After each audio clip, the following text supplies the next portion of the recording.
Oluvannyuma lw'okumalira ku mupiira ogw'akamalirizo mu mpaka z'amasaza z'omwaka oguwedde, kati abakulembeze b'essaza ly'e Buweekula batandikiddewo okwetegekera empaka z'omwaka guno ezisuubirwa okuggyibwako akawuuwo nga 25 omwezi guno.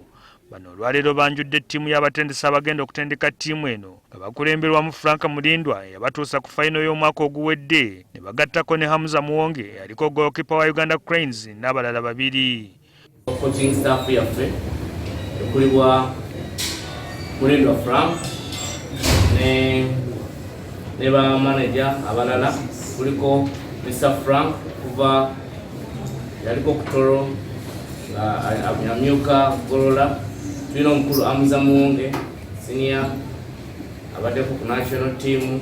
Buweekula yateekebwa mu kibinja M mu mpaka z'omwaka guno nga bakuttunka ne Mawokota, Butambala, Gomba, Kabula ne Kooki. Omutendesi Mulindwa atubuulidde nti ku mulundi guno wakweyambisa abazannyi abato mu kaweefube w'okutumbula ebitone byaba musaayi muto.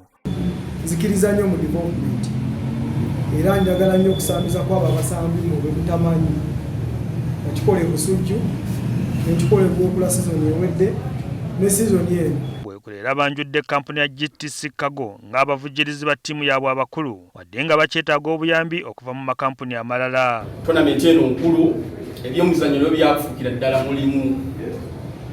Kakati bw'otuuka n'olaba eggwanga lyaffe engeri gye lifaanana n'ebyemirimu kyekirwa kinaffe twagala kujjayo omubuto tugezeeko okuyambako tournament eno kubanga tukimanyi bulungi nnyo nti erina ettundutundu ly'Abannayuganda libeesobola okuwanirira.